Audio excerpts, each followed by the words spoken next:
편안하게 오늘도 사자성어 이야기 들어보세요. 그럼 바로 시작합니다. 교회 별전, 교회 별전. 버스에서 만난 아주머니가 저에게 하신 말씀이 아직도 생각나요. 젊은이 책만 보지 말고 세상도 봐라. 그때는 정말 당황했거든요. 저는 그냥 출근길에 자기계발서를 읽고 있었을 뿐인데 갑자기 옆자리 아주머니가 이런 말씀을 하시는 거예요. 처음엔 좀 당황스러웠는데 지금 생각해보니 정말 깊은 뜻이 담긴 말씀이었어요. 오늘 여러분께 소개해드릴 사자성어가 바로 교외 별전이에요. 가르칠 교, 바깥 외, 다를 별, 전할 전. 글자 그대로 풀이하면 가르침 밖에서 따로 전한다는 뜻이에요.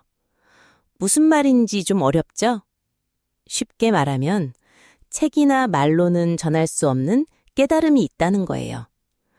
직접 경험하고 느껴야만 알 수 있는 진리가 있다는 뜻이거든요. 이 말이 어떻게 생겨났는지 정말 흥미로운 이야기가 있어요. 중국 선종불교의 달마조사라는 분이 계셨는데 이분이 중국에 처음 불교를 전할 때 일어난 일이에요.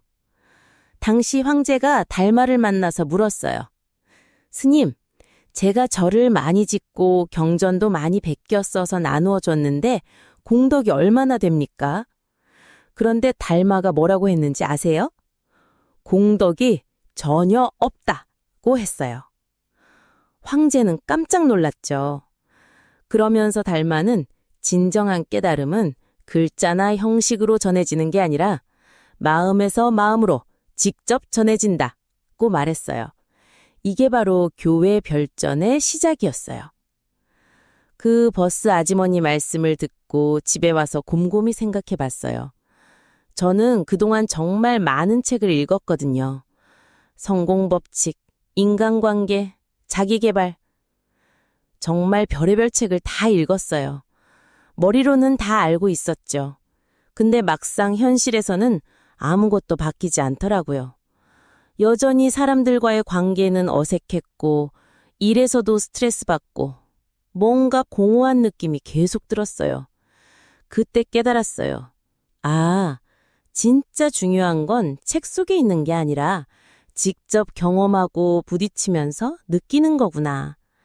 교회 별전이라는 말이 우리에게 던지는 메시지는 명확해요. 진정한 배움과 깨달음은 책 밖에서 일어난다는 거예요. 그 버스 아주머니가 저에게 가르쳐 주신 것도 바로 그런 거였죠.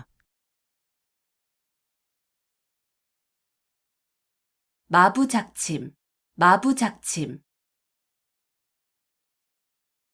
길거리에서 만난 할머니 한 분이 해주신 말씀이 계속 머릿속을 맴돌고 있어요. 그 할머니는 손에 낡은 바늘 하나를 들고 계셨는데 그 바늘이 어디서 났는지 궁금해서 여쭤봤거든요. 그랬더니 할머니가 빙긋 웃으시면서 하신 말씀이 정말 놀라웠어요. 오늘 이야기할 사자성어는 마부작침이에요.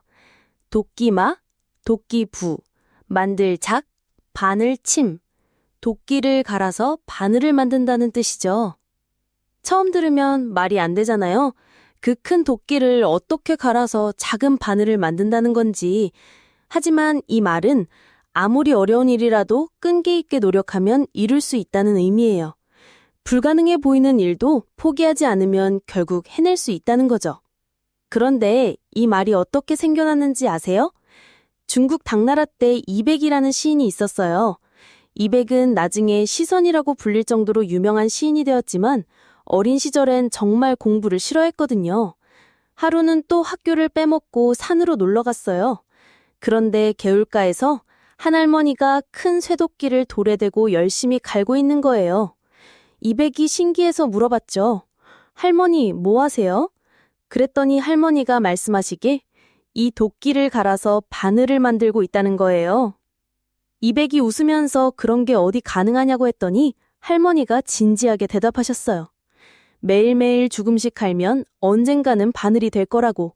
철이 닳는 건 시간 문제일 뿐이라고 하시더라고요. 그 말을 들은 이백이 깜짝 놀라면서 깨달았죠. 아, 공부도 마찬가지구나. 매일 조금씩 하면 언젠가는 큰 성과를 낼 수 있겠구나. 그래서 아까 그 할머니 이야기로 돌아가면요. 그분이 들고 계신 바늘이 바로 60년 전에 도끼에서 시작된 거였어요.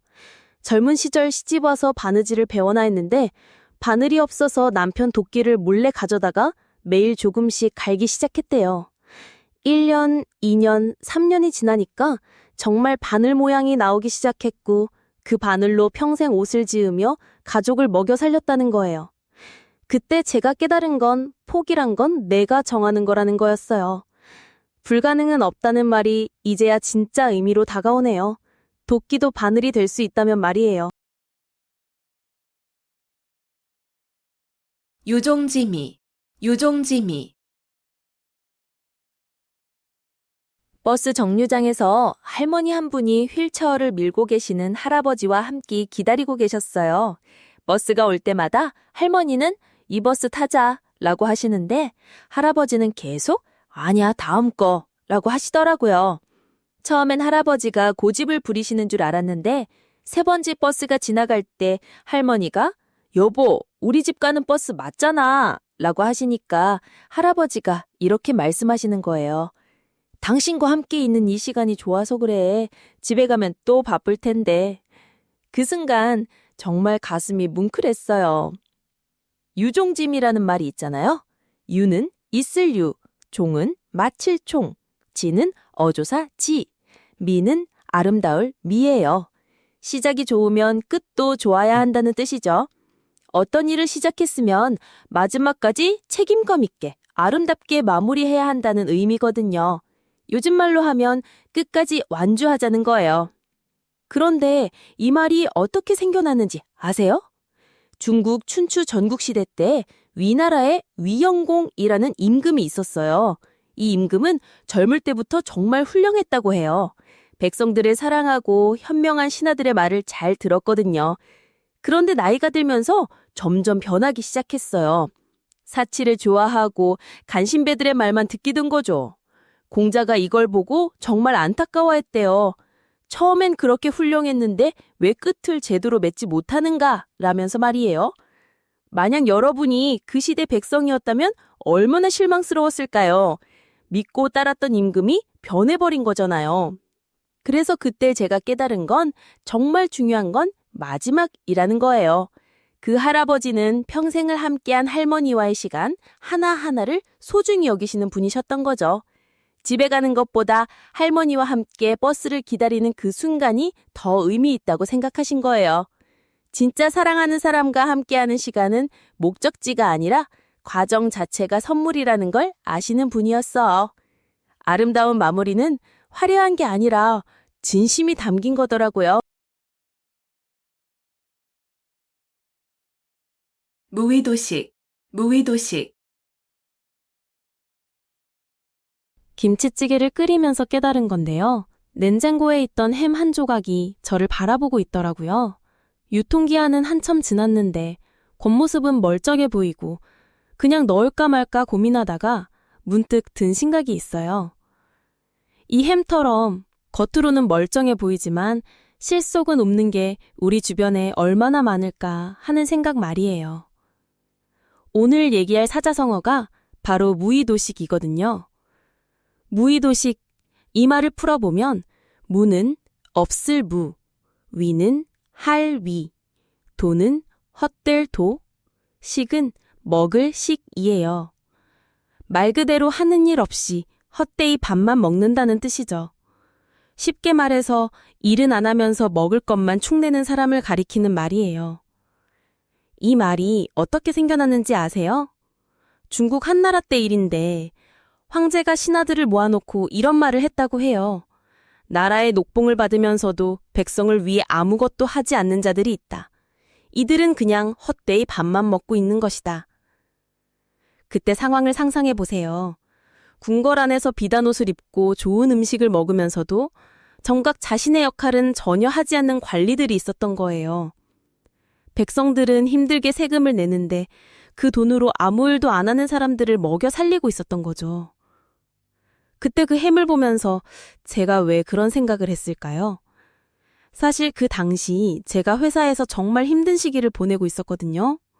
매일 야근에 주말 근무까지 하면서도 성과는 나지 않고 옆에서는 일은 안 하면서 월급만 챙겨가는 사람들을 보니까 정말 속상했어요. 그런데 그 순간 깨달았죠. 나도 혹시 누군가에게는 그런 사람이 아닐까 하는 생각이 든 거예요. 집에서는 부모님께 용돈 받으면서도 제대로 효도는 못하고 친구들과는 만나기만 하면 밥만 얻어먹고 그래서 그날부터 정말 달라지려고 노력했어요. 결국 무의도식이라는 말은 단순히 남을 비판하는 말이 아니라 자신을 돌아보게 하는 거울 같은 말인 것 같아요. 우리 모두 어딘가에서는 누군가의 도움을 받으며 살고 있으니까요. 임기응변, 임기응변. 길고양이를 보면서 문득 든 생각이에요. 비가 억수같이 쏟아지는데도 저 아이는 처마 밑으로 쏙 들어가더라고요. 사람들은 우산을 쓰고 뛰어가는데 고양이는 그냥 자연스럽게 몸을 웅크리고 비를 피해요. 준비된 계획 같은 건 없지만 상황에 딱 맞는 행동을 하더라고요. 바로 그 순간 떠오른 말이 있었어요. 임기응변이라는 말 들어보셨죠? 임은 임할 임, 기는 기회의 기, 응은 응할 응, 변은 변할 변자예요. 풀어서 말하면 그때그때 상황에 임해서 기회를 포착하고 변화에 응해서 변통을 부린다는 뜻이에요. 쉽게 말해서 예상치 못한 일이 생겼을 때 당황하지 않고 그 자리에서 바로바로 적절한 해결책을 찾아내는 거죠. 이 말이 어떻게 생겨났는지 아세요? 중국 춘추시대 이야기인데요. 정나라에 공자정이라는 사람이 있었어요. 어느 날 적군이 갑자기 쳐들어왔는데 성벽도 낮고 병사도 적어서 완전히 절체절명의 상황이었거든요. 그런데 이 사람이 정말 기가 막힌 아이디어를 냈어요. 성 안의 모든 여자들과 아이들을 성벽 위에 올라가게 한 다음 화려한 옷을 입히고 노래를 부르게 한 거예요. 멀리서 보면 마치 엄청난 군대가 잔치를 벌이는 것처럼 보이잖아요. 적군은 저렇게 여유롭다는 건 분명 복병이 있을 거야 라고 생각하고 그냥 철수해버렸대요. 완전히 상황을 역이용한 거죠. 그러고 보니 저도 비슷한 경험이 있어요. 그 길고양이를 보던 그날이었는데 저는 중요한 프리젠테이션을 앞두고 있었거든요.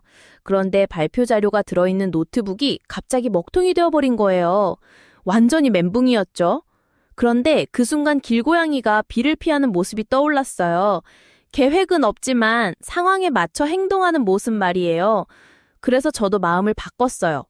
준비한 자료는 없지만 그냥 제 경험과 이야기로 발표를 해보자고 생각한 거죠.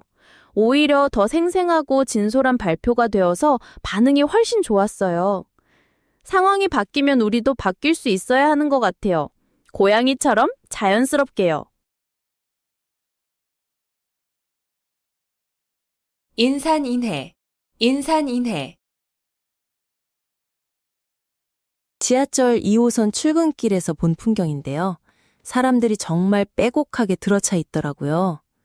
그런데 그 순간 문득 든 생각이 저 많은 사람들 중에서 진짜 행복한 사람이 몇 명이나 될까 하는 거였어요. 모든 사람이 각자의 인생을 살아가고 있는데 이상하게도 모두 똑같은 표정을 하고 있더라고요. 오늘 말씀드릴 사자성어는 바로 인산인해예요. 사람 인자가 2번, 산자, 바다 해자로 이루어진 말인데요. 글자 그대로 해석하면 사람이 산처럼, 바다처럼 많다는 뜻이에요. 엄청나게 많은 사람들이 모여있는 상황을 표현할 때 쓰는 말이거든요. 콘서트장이나 축제 현장, 백화점 사일 기간 같은 곳에서 사람들이 바글바글 모여있을 때 와, 정말 인산인해네 라고 하죠. 그런데 이 말이 어떻게 생겨났는지 아세요? 중국 서한 시대에 곽연수라는 사람이 한 말에서 유래됐어요. 당시 황제가 큰 연회를 열었는데 정말 엄청나게 많은 사람들이 몰려들었나 봐요. 그 광경을 본 곽연수가 사람이 산과 바다만큼 많구나 라고 감탄하며 한 말이 바로 인산인해였던 거죠. 2000년 전에도 사람들은 많은 인파를 보면 놀라워했나 봐요. 지금 우리가 보는 명동거리나 홍대 앞 풍경과 별반 다르지 않았을 것 같아요. 그런데 제가 그 지하철에서 깨달은 건 인산인해 속에서도 각자는 혼자라는 거였어요. 그 많은 사람들 사이에 끼어 있으면서도 정작 마음을 나눌 사람은 아무도 없더라고요. 스마트폰만 보고 있는 사람들, 이어폰을 끼고 자신만의 세계에 빠져 있는 사람들. 물리적으로는 인산인해였지만 정신적으로는 모두가 섬 같았던 거예요. 인산인해라는 말이 단순히 사람이 많다는 뜻을 넘어서 현대사회의 외로움을 보여주는 말이기도 하다는 생각이 들었어요. 부화뇌동, 부화뇌동. 택시 기사님이 뜬금없이 하신 말씀이 계속 머릿속에 맴돌아요. 그날 새벽에 택시를 탔는데 기사님이 라디오를 틀어놓고 계셨거든요. 그런데 DJ가 청취자들의 의견을 받는 코너를 하고 있었어요. 첫 번째 사람이 어떤 의견을 말하니까 그 다음 사람들이 전부 똑같은 말만 반복하더라고요. 마치 복사 붙여놓기를 한 것처럼요. 그때 기사님이 씁쓸하게 웃으시면서 요즘 사람들은 정말 부화내동이야 라고 혼잣말을 하셨어요. 부화내동, 이 말이 뭔지 아세요? 붙을 부, 화할 화, 우레 내, 같을 동. 네 글자를 풀어서 설명하면 이런 의미예요. 다른 사람의 말에 맞장구를 치고 천둥소리처럼 큰 소리로 같은 말을 한다는 뜻이에요. 쉽게 말해서 자신의 주관이나 생각 없이 남들이 하는 말에 무작정 따라하는 걸 말하는 거죠. 마치 앵무새가 사람 말을 따라하는 것처럼요. 그런데 이 말이 어떻게 생겨났는지 정말 흥미로운 이야기가 있어요. 중국 송나라 때 소동파라는 유명한 문인이 있었는데 이 사람이 어느 날 친구들과 모임을 가졌어요. 그런데 한 친구가 정치에 대한 의견을 말하니까 다른 친구들이 모두 그 말에 맞장구를 치기 시작했어요. 맞아, 맞아, 정말 그래! 하면서 천둥소리처럼 웅성거렸다고 해요. 소동파는 그 모습을 보면서 정말 한심하다고 생각했어요. 왜냐하면 그들은 그 친구의 말이 옳은지 그른지 제대로 생각해보지도 않고 무작정 동조하고 있었거든요. 그래서 소동파가 부화내동이라는 말을 써서 이런 모습을 비판했던 거예요. 그 택시 안에서 기사님 말씀을 들으면서 저도 문득 제 자신을 돌아보게 됐어요. 회사에서 회의할 때 팀장님이 어떤 아이디어를 제안하면 저도 모르게 좋은 생각이네요 라고 말했던 적이 많았거든요. 정말 좋다고 생각해서가 아니라 그냥 분위기상 그렇게 말하는 게 편했던 거예요. SNS에서도 마찬가지였어요. 많은 사람들이 좋아요를 누른 글에는 저도 별 생각 없이 좋아요를 누르곤 했어요. 그날 밤 집에 돌아와서 생각해보니 저도 모르는 사이에 부화내동하며 살고 있었던 것 같더라고요. 진짜 중요한 건 내 생각을 갖는 거예요. 다른 사람의 의견을 들을 때도 한 번은 의심해보고 내 관점에서 생각해보는 거죠. 그래야 진짜 나다운 삶을 살 수 있는 거 아닐까요? 성동격서, 성동격서. 여러분, 제 핸드폰이 말을 한다면 저에게 뭐라고 할까요? 아마 이렇게 말할 것 같아요. 너 정말 답답하다. 맨날 네이버만 들어가서 뭘 검색하는 거야. 맞아요. 저는 정말 검색 중독자거든요. 그런데 어젯밤에 검색하다가 발견한 게 있어요. 바로 성동격서라는 말인데 이 말을 알고 나니까 제 인생의 많은 순간들이 설명되더라고요. 성동격서. 이 말은 소리성의 동쪽 동, 칠격의 서쪽 서를 써요. 글자 그대로 풀어보면 동쪽에서 소리를 내어 서쪽을 친다는 뜻이에요. 쉽게 말해서 상대방의 주의를 한쪽으로 돌려놓고 정작 진짜 목적은 다른 곳에서 달성하는 거죠. 마치 마술사가 오른손으로 관객의 시선을 끌어놓고 왼손으로 진짜 트릭을 부리는 것처럼요. 이 말이 어떻게 생겨났는지 정말 흥미로운 이야기가 있어요. 중국 한나라 말기 조조라는 영웅이 있었거든요. 그런데 조조가 원소라는 강력한 적과 맞서야 하는 상황이 생겼어요. 원소의 군대는 조조보다 훨씬 많았고 정면 승부로는 도저히 이길 수 없는 상황이었죠. 그때 조조가 생각해낸 작전이 바로 이거였어요. 동쪽에서 큰 소리를 내며 마치 그곳에서 공격할 것처럼 하고 정작 진짜 공격은 서쪽에서 기습적으로 감행한 거예요. 원소는 완전히 속아 넘어갔고 조조는 기적적으로 승리할 수 있었어요. 그런데 제가 왜 이 말에 그렇게 꽂혔는지 아세요? 사실 제가 검색 중독이 된 진짜 이유가 바로 성동격서 때문이었거든요. 몇 년 전에 정말 힘든 시기가 있었어요. 회사에서 큰 실수를 해서 상사한테 혼나고 동료들 눈치도 보이고 집에 오면 아무것도 하기 싫은 거예요. 그런데 이상하게 핸드폰만 붙잡고 있으면 마음이 편해지더라고요. 처음엔 단순히 스트레스 해소라고 생각했어요. 근데 알고 보니 제가 진짜 해결해야 할 문제에서 도망치고 있었던 거예요. 핸드폰 검색이라는 동쪽 소리에 제 주의를 빼앗겨서 정작 서쪽에 있는 진짜 문제는 계속 방치하고 있었던 거죠. 그때 깨달았어요. 우리는 생각보다 자주 스스로에게 성동격서를 쓰고 있다는 걸요. 진짜 중요한 일은 미루고 급하지 않은 일에만 매달리거나 진짜 해결해야 할 감정은 외면하고 다른 것들로 주의를 돌리는 거죠. 이제 저는 뭔가에 과도하게 빠져 있을 때면 스스로에게 물어봐요. 지금 내가 동쪽에서 소리내고 있는 건 아닐까? 정작 서쪽에 있는 진짜 문제는 뭘까 하고요. 낭중지추, 낭중지추. 엘리베이터가 바로 열린 그때였어요. 지하 주차장에서 올라오던 순간 갑자기 문이 열리면서 안에 있던 할아버지 한 분이 저를 보시더니 빙긋 웃으시며 말씀하시는 거예요. 아가씨, 좋은 일 있겠네. 저는 그냥 웃고 넘어갔는데 그날 정말 큰 변화가 찾아왔거든요. 오늘 이야기할 사자성어가 바로 그런 순간을 설명해주는 말이에요. 낭중지추라는 말인데요. 낭은 주머니, 중은 가운데, 지는 이것, 추는 송곳을 뜻해요. 그러니까 주머니 속에 있는 송곳이라는 뜻이죠. 송곳을 천으로 만든 주머니에 넣어둔다고 생각해보세요. 아무리 숨겨도 날카로운 끝이 천을 뚫고 밖으로 나올 수밖에 없잖아요. 이처럼 뛰어난 재능이나 능력을 가진 사람은 아무리 숨으려 해도 자연스럽게 드러날 수밖에 없다는 의미예요. 요즘 말로 하면 실력자면 어디 가서도 빛이 난다는 뜻이죠. 그런데 이 말이 어떻게 생겨났는지 아세요? 중국 전국시대의 조나라에 모수라는 사람이 있었어요. 평양군이라는 조나라 왕자가 초나라의 인질로 가게 되었는데 함께 갈 문객 20명을 뽑는 거예요. 모수도 지원했지만 선발되지 못했어요. 그런데 모수가 평양군에게 이렇게 말했어요.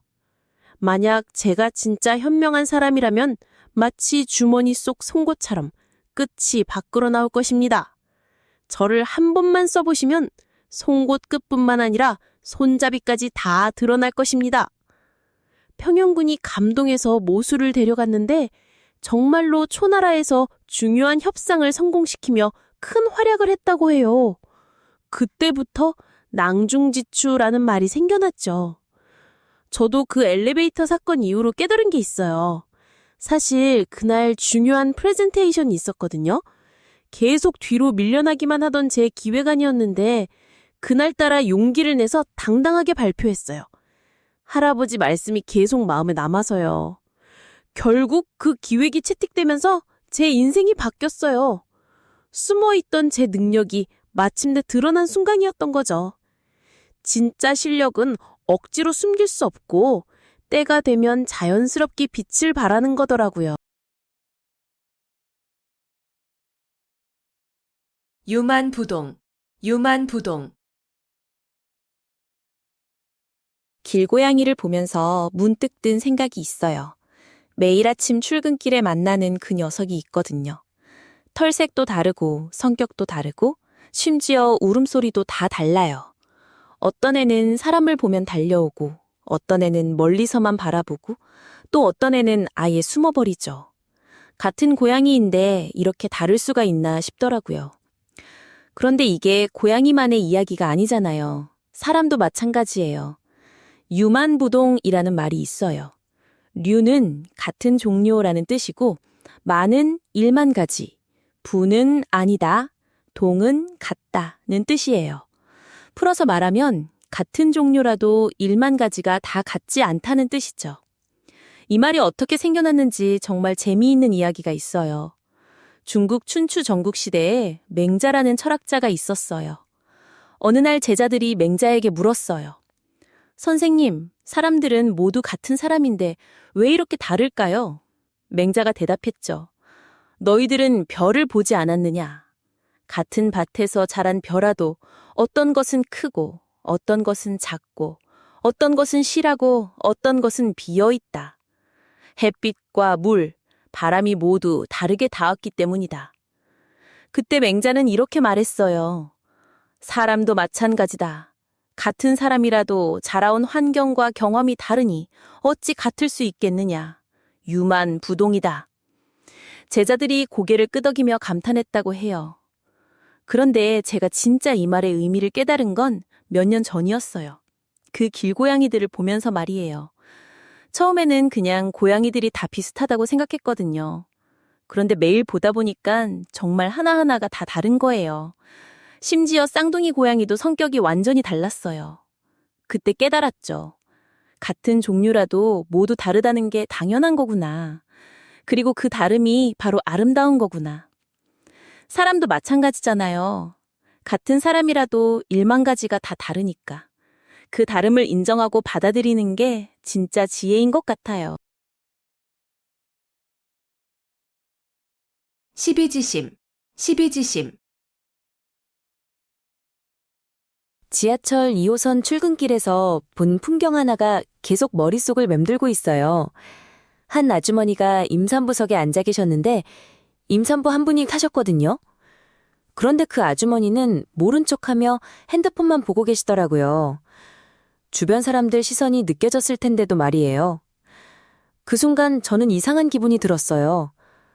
뭔가 답답하면서도 동시에 내가 나서야 하나 하는 생각도 들고요. 그때 문득 떠오른 사자성어가 있어요. 바로 십이지심이라는 말인데요. 시는 오를 시, 비는 그를 비, 지는 갈 지, 심은 마음 심자를 써서 옳고 그름을 판단하는 마음이라는 뜻이에요.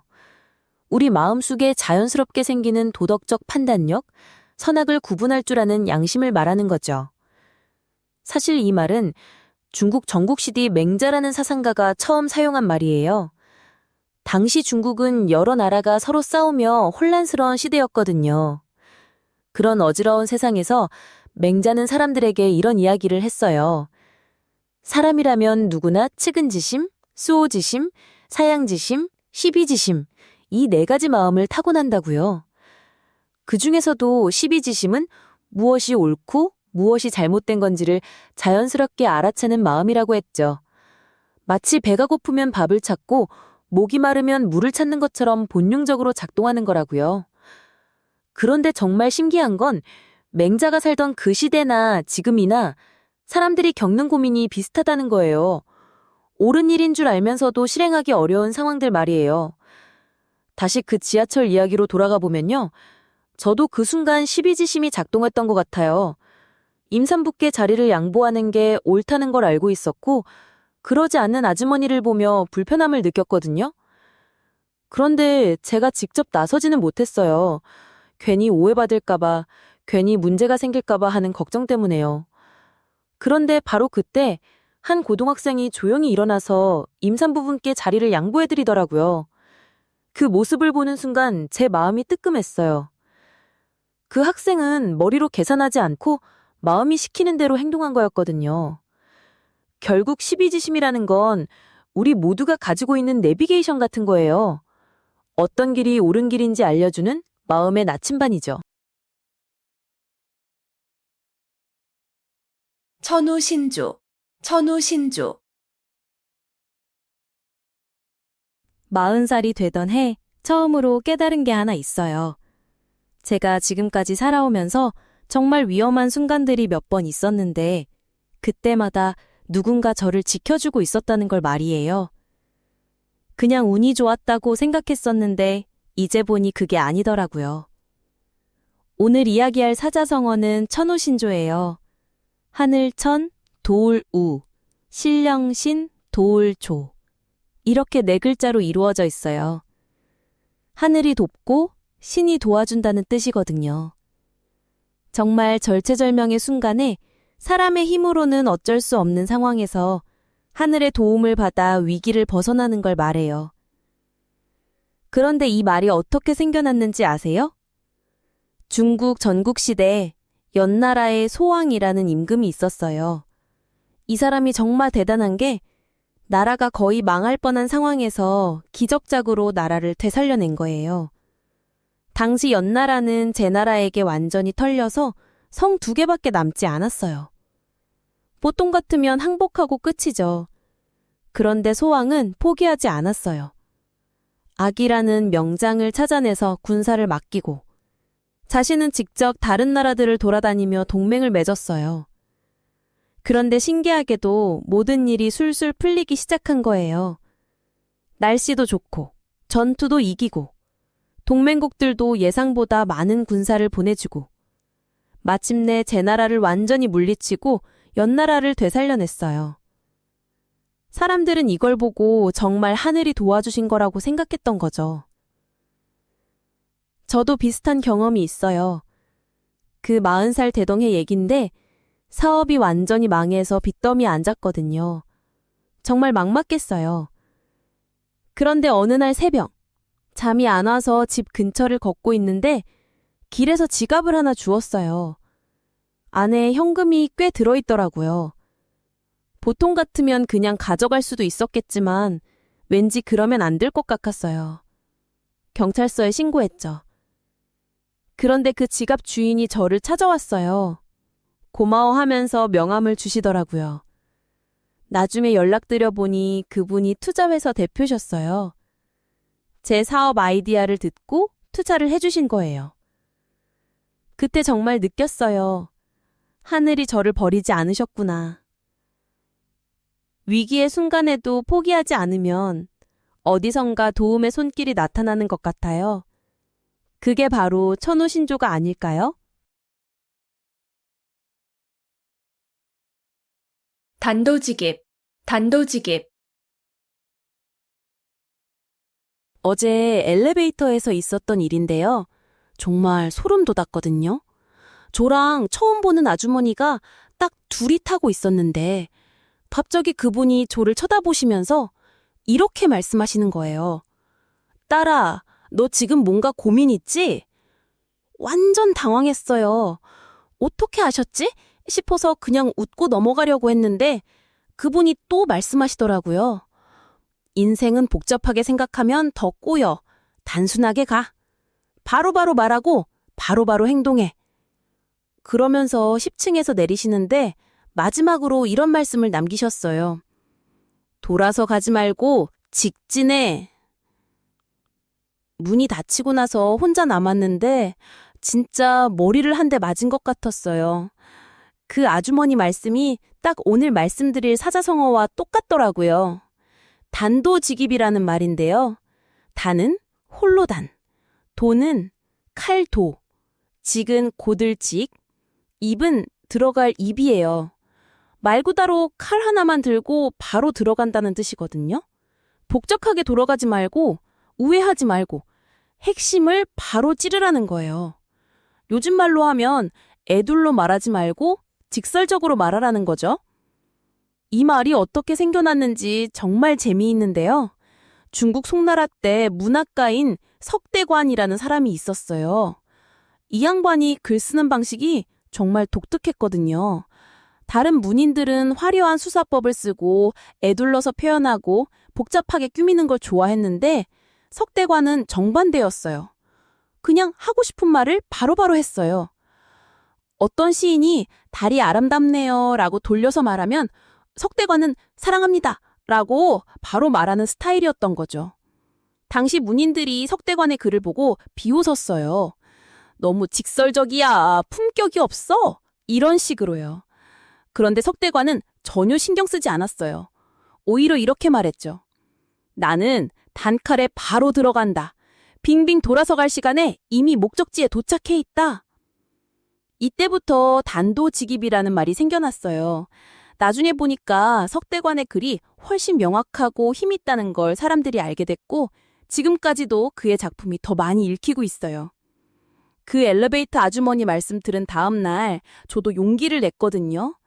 사실 그동안 좋아하는 사람한테 고백을 못하고 있었어요.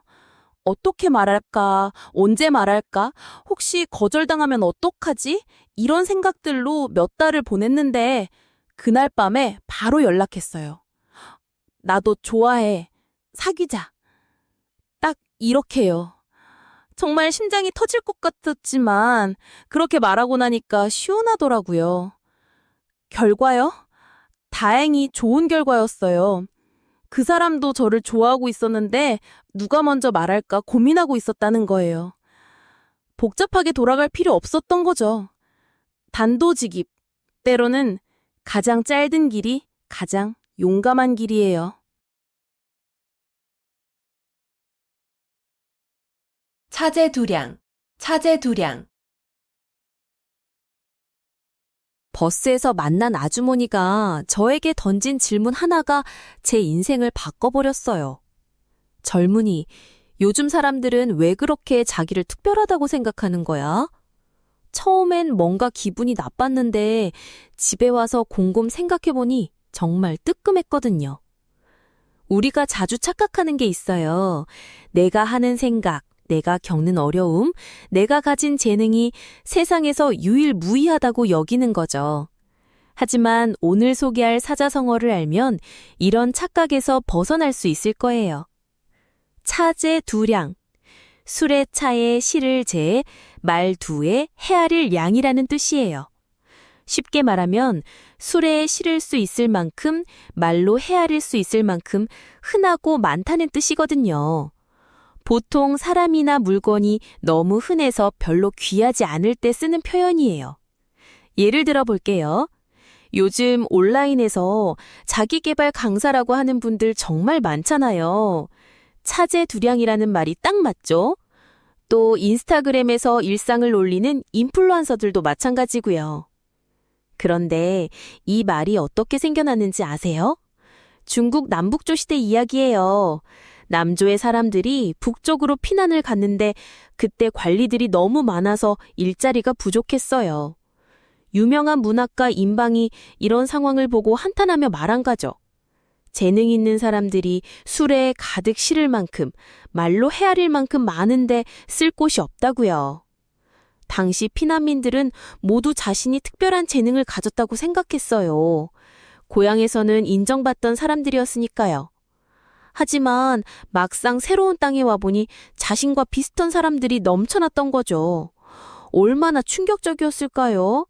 자신만의 특별함이 생각보다 흔한 것이었다는 걸 깨달은 순간 말이에요.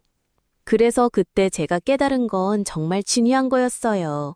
버스 아주머니 말이 맞았거든요. 저도 모르게 제 고민이나 재능을 너무 특별하다고 여기고 있었던 거예요. 하지만 사실 비슷한 고민을 하는 사람들은 차제두량이었죠. 그 깨달음 덕분에 오히려 마음이 편해졌어요. 차제두량이라는 말은 겸손함을 가르쳐주는 지혜로운 표현이에요.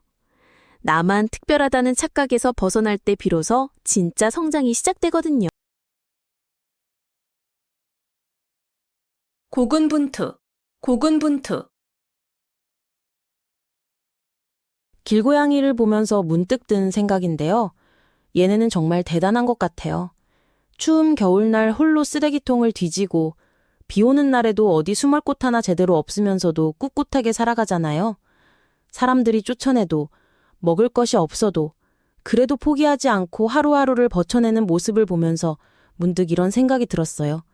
아, 이게 바로 고군분투구나. 고군분투, 이 말을 한자로 풀어보면 고는 혼자 고, 구는 군대 군, 분은 떨칠 분, 투는 싸울 투예요. 직역하면 혼자서 군대와 맞서 싸운다 하는 뜻이죠. 하지만 실제로는 아무도 도와주지 않는 어려운 상황에서도 혼자 힘으로 열심히 노력한다는 의미로 쓰여요. 정말 절망적인 상황에서도 포기하지 않고 끝까지 버티며 싸우는 그런 마음가짐을 표현하는 말이거든요. 그런데 이 말이 어떻게 생겨났는지 아세요? 중국 삼국시대로 거슬러 올라가는 이야기예요. 유비의 의형제였던 관우가 조조에게 잡혔을 때의 일이에요. 조조는 관우의 능력을 아깝게 여겨서 회유하려고 했지만 관우는 끝까지 유비에 대한 의리를 지켰어요. 적진 한복판에서 완전히 고립된 상황이었죠. 주변은 모두 적들 뿐이고 도와줄 사람은 아무도 없고 그래도 관우는 자신의 신념을 굽히지 않았어요. 만약 여러분이 그 상황이었다면 어떠셨을까요? 수만 명의 적들 사이에서 혼자 버티고 서 있다는 게 얼마나 외롭고 무서웠을까요? 그때 저를 떠올려 보니까 제가 길고양이처럼 느껴졌던 순간이 있었어요. 회사에서 모든 사람들이 반대하는 프로젝트를 혼자 맡게 됐을 때였거든요. 상사도, 동료들도 모두 이건 안 될 거라고 했어요. 심지어 가족들마저도 그만두라고 했죠. 정말 사방이 적인 것 같았어요. 매일 밤 집에 돌아오면서 포기하고 싶은 마음이 굴뚝 같았지만 그래도 다음날 아침이면 다시 일어나서 회사로 향했어요. 그 길고양이처럼 말이에요. 아무도 믿어주지 않는 상황에서도 묵묵히 제 길을 걸어갔더니 결국 그 프로젝트가 성공했고 지금의 제가 있을 수 있었어요. 때로는 혼자 싸워야 할 때가 있는 것 같아요. 그럴 때 포기하지 않는 마음. 그게 바로 고군분투의 진짜 의미인 것 같아요. 건곤일척, 건곤일척. 택시기사님이 뜬금없이 하신 말씀이 아직도 귀에 맴돌아요. 젊은이, 인생은 한 번 던지기예요. 망설이면 기회는 다시 안 와요. 그때는 무슨 말인지 몰랐는데 지금 생각해보니 정말 깊은 뜻이 담겨 있었거든요. 건곤일척이라는 말 들어보셨나요? 건은 하늘, 고는 땅, 일은 한 번, 척은 던진다는 뜻이에요. 하늘과 땅을 걸고 한 번 던진다. 즉, 운명을 걸고 단 한 번의 승부를 벌인다는 의미예요. 정말 절체절명의 순간에 모든 걸 걸고 마지막 한 번의 기회에 모든 것을 거는 상황을 말하는 거죠. 요즘 말로 하면 all or nothing이랑 비슷한 거예요. 이 말이 어떻게 생겨났는지 정말 재미있는 이야기가 있어요. 중국 한나라 때 한신이라는 장군이 있었는데 이 사람이 정말 대단한 작전을 세웠거든요. 적군이 강 건너편에서 기다리고 있는 상황에서 한신은 자기 군사들을 강가로 몰고 갔어요. 그런데 놀랍게도 배를 모두 불태워버렸어요. 군사들이 완전히 당황했죠. 장군님, 이러면 우리가 어떻게 돌아가요? 한신이 말했어요. 돌아갈 생각하지 마라. 이기거나 죽거나 둘 중 하나다. 정말 무서운 전략이었지만 군사들이 각오를 다지게 되면서 결국 대승을 거뒀다고 해요. 후퇴할 길을 아예 막아버리니까 앞으로 나갈 수밖에 없었던 거죠. 사실 저도 비슷한 순간이 있었어요. 그 택시를 탔던 날이 바로 제가 회사를 그만두기로 결심한 날이었거든요. 안정적인 직장을 포기하고 제가 정말 하고 싶은 일을 시작하려고 했는데 정말 무서웠어요. 가족들도 반대했고 주변에서는 미쳤다고 했죠. 그런데 그 택시기사님 말씀을 듣고 깨달았어요. 망설이고 있으면 정말 기회는 다시 안 온다는 걸. 그래서 그날 바로 사표를 냈어요. 떨리는 손으로 말이죠. 건곤일척. 때로는 모든 걸 걸고 한 번 던져야 할 순간이 있어요. 그 순간을 놓치면 평생 후회할 수도 있거든요. 취생몽사, 취생몽사. 여러분, 라면 하나로 행복했던 그 시절 기억나세요? 대학생 때 월세방에서 물만 넣고 끓인 라면 한 그릇이 세상에서 가장 맛있는 음식이었거든요. 그런데 지금은 어떤가요? 비싼 레스토랑에서 코스 요리를 먹어도 그때 그 만족감은 없어요. 혹시 우리가 뭔가 놓치고 있는 건 아닐까요? 오늘 말씀드릴 사자성어는 바로 취생몽사예요. 취할 취, 살 생, 꿈몽, 죽을 사. 취한 채로 살다가 꿈속에서 죽는다는 뜻이에요. 좀 무서운 표현 같지만 실제로는 목적 없이 흐릿하게 살아가는 삶을 뜻해요. 마치 술에 취한 사람처럼 의식이 흐릿한 채로 살고 꿈속에서처럼 현실감 없이 하루하루를 보내다가 인생이 끝나버린다는 거죠. 이 말이 어떻게 생겨났는지 아세요? 중국 남송시대의 정치가 주의라는 사람이 있었어요. 그는 당시 많은 사람들이 안락한 생활에만 빠져서 나라의 위기는 외면한 채 살아가는 모습을 보고 이 말을 했어요. 몽골족이 쳐들어와서 나라가 위험한데도 사람들은 여전히 술잔치나 하며 현실을 외면하고 있었거든요. 주인은 답답한 마음에 사람들이 술에 취한 채로 살다가 꿈속에서 죽어가는구나 라고 한탄했던 거예요. 만약 여러분이 그 상황이었다면 어땠을까요? 나라가 위험한데 사람들이 파티만 하고 있다면 정말 답답했을 거예요. 아까 제가 라면 이야기를 했잖아요. 사실 그 이야기에는 후속편이 있어요. 대학생 때 그 작은 월세방에서 라면 먹으며 꿈꾸던 제가 있었거든요. 그땐 매일 밤 미래에 대한 계획을 세우고 하고 싶은 일들을 노트에 적어가며 설레어했어요. 근데 지금은 어떻게 됐냐면 그때보다 훨씬 좋은 환경에서 살고 있는데도 그 설렘이 없어졌더라고요. 어느 순간부터 그냥 하루하루 똑같이 반복되는 일상에 익숙해져서 꿈도 목표도 흐릿해진 채로 살고 있었던 거예요. 정말 취생몽사 그 자체였죠. 진짜 무서운 건 술에 취해서 사는 게 아니라 습관에 취해서 사는 거더라고요. 그 순간 깨달았어요. 라면 한 그릇으로 행복했던 그때가 진짜 깨어있던 때였구나. 동기상구, 동기상구. 40살이 되던 해 처음으로 깨달은 게 있어요. 친구라고 생각했던 사람들이 하나둘씩 멀어져 가더라고요. 성공하면 시기하고 실패하면 위로한다며 뒤에서 수근거리고 정말 외롭더라고요. 그런데 이상하게도 그때 나타난 사람이 있었어요. 동기상구. 똑같은 기운을 가진 사람끼리 서로 찾아간다는 뜻이에요. 동은 같다는 뜻이고 기는 기운이나 마음가짐을 말해요. 상은 서로, 구는 찾아간다는 의미거든요. 쉽게 말하면 비슷한 마음을 가진 사람들이 자연스럽게 만나게 된다는 거예요. 이 말이 처음 나온 건 중국 전국시대예요. 맹자라는 철학자가 한 말인데 당시 세상은 정말 혼란스러웠어요. 나라마다 전쟁을 벌이고 사람들은 생존을 위해 서로를 속이고 배신하던 시대였거든요. 그런 암울한 현실 속에서 맹자는 발견했어요. 아무리 세상이 어지러워도 진짜 선한 마음을 가진 사람들은 결국 서로를 알아보고 만나게 된다는 걸요. 마치 자석처럼 서로를 끌어당기더라는 거예요. 맹자는 이걸 보고 희망을 느꼈어요. 인간의 본성은 선하고 그 선함이 같은 선함을 부르는구나 하고 말이에요. 그때 제가 만난 사람도 그랬어요. 회사에서 정말 힘들어하던 어느 날 엘리베이터에서 우연히 만난 분이었어요. 서로 한마디도 안 했는데 왠지 비슷한 기운이 느껴지더라고요. 며칠 후 복도에서 다시 마주쳤을 때 자연스럽게 인사를 나누게 됐고 이야기를 해보니 저랑 똑같은 고민을 하고 계시더라고요. 진짜 의미 있는 일을 하고 싶은데 현실은 그렇지 못해서 괴로워하시는 거예요.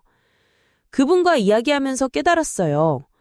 제 주변에서 떠나간 사람들은 애초에 저와 다른 마음을 가진 사람들이었구나. 그리고 진짜 통하는 사람은 결국 나타나는구나. 같은 마음을 가진 사람들은 결국 만나게 되어 있어요. 억지로 만들 수 있는 인연이 아니라 자연스럽게 끌려서 만나는 거거든요. 여민동락, 여민동락. 택시기사님이 뜬금없이 하신 말씀이 있어요. 새벽 첫 차를 타고 집에 가는 길이었는데 라디오에서 어떤 정치인이 서민을 위한다는 말을 하고 있더라고요. 그러자 기사님이 갑자기 말씀하시는 거예요. 아가씨, 진짜 백성을 위하는 왕이 누군지 아세요? 바로 세종대왕이에요. 그분은 궁궐에서 혼자 잘 먹고 잘 사는 게 아니라 백성들과 함께 기뻐하셨거든요. 그 말씀을 듣는 순간 머릿속에 딱 떠오른 사자성어가 있었어요. 여민동락. 백성과 더불어 즐긴다는 뜻이에요. 여는 함께 할 여, 민은 백성민, 동은 같을 동, 락은 즐길 락이거든요. 쉽게 말하면 높은 자리에 있는 사람이 혼자만 좋은 걸 누리는 게 아니라 백성들과 기쁨을 나눈다는 의미예요. 요즘으로 치면 사장이 회사가 잘 됐을 때 혼자만 보너스 받는 게 아니라 직원들과 함께 나누는 거라고 보시면 돼요. 그런데 이 말이 어떻게 생겨났는지 정말 감동적인 이야기가 있어요. 조선 초기 세종대왕 시절의 일이거든요. 어느 해 농사가 특히 잘 됐어요. 창고마다 곡식이 가득 찼고 백성들 얼굴에도 웃음꽃이 피어났죠. 보통 왕이라면 이런 풍년을 자신의 덕으로 여기며 궁궐에서 성대한 잔치를 벌였을 텐데 세종대왕은 달랐어요. 이 기쁨을 어찌나 혼자만 누리겠느냐. 백성들과 함께 나누어야 하지 않겠느냐. 세종대왕이 신하들에게 하신 말씀이에요. 그래서 궁궐문을 활짝 열고 백성들을 초대해서 함께 잔치를 벌이셨어요. 왕이 백성들과 같은 음식을 드시고 같은 자리에서 웃으며 즐기셨다고 해요. 신하들은 깜짝 놀랐어요. 전하, 이런 일은 전례가 없습니다. 라고 말렸지만 세종대왕은 웃으며 대답하셨어요. 백성이 있어야 왕이 있는 것이니 이 기쁨을 함께하는 것이 당연하지 않느냐. 그날 밤 택시에서 내린 후 집까지 걸어가면서 계속 생각났어요. 내가 뭔가 좋은 일이 생겼을 때 혼자만 좋아하지는 않았을까? 친구들이 힘들어할 때도 내 행복을 자랑하기만은 하진 않았을까? 그러다 문득 깨달았어요. 진짜 리더십이란 혼자 높은 곳에서 내려다보는 게 아니라 사람들과 같은 높이에서 함께 웃고 함께 올 수 있는 거라는 걸요. 여민동락. 함께 즐길 줄 아는 마음이야말로 진정한 리더의 자격인 거예요. 절장도단, 절장도단. 40살이 되던 해 처음으로 제 모든 걸 다 잃어봤어요.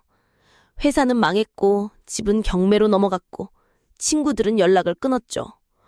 그때 제가 뭘 했는지 아세요? 거울 앞에 서서 제 자신을 완전히 해부해봤어요. 못생긴 부분도 부족한 부분도 그리고 그동안 몰랐던 장점들도요. 오늘 말씀드릴 사자성어가 바로 절장보단이에요. 자를 절, 길장, 보탤 보, 짧을 단. 긴 것을 잘라서 짧은 것을 보탠다는 뜻이거든요. 쉽게 말하면 남는 걸로 부족한 걸 채우는 거예요. 요즘으로 치면 리사이클링 같은 건데 옛날 사람들이 이미 이런 지혜를 가지고 있었던 거죠. 그런데 이 말이 어떻게 생겨났는지 아세요? 중국 전국시대에 연나라의 소왕이라는 임금이 있었어요. 이 사람이 정말 똑똑했던 게 자기 나라 신하들의 정난점을 정확히 파악했거든요.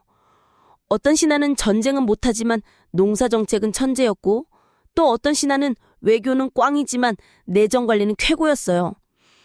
보통 임금들은 완벽한 신하만 찾으려고 하잖아요. 근데 소왕은 달랐어요. 각자의 부족한 부분은 다른 사람의 뛰어난 부분으로 채워주는 거예요. 마치 퍼즐 조각을 맞추듯이 말이에요. 그래서 연나라가 그 시대에 가장 강한 나라 중 하나가 될 수 있었던 거죠. 그래서 그때 제가 깨달은 건 저도 결국 하나의 퍼즐 조각이었다는 거예요.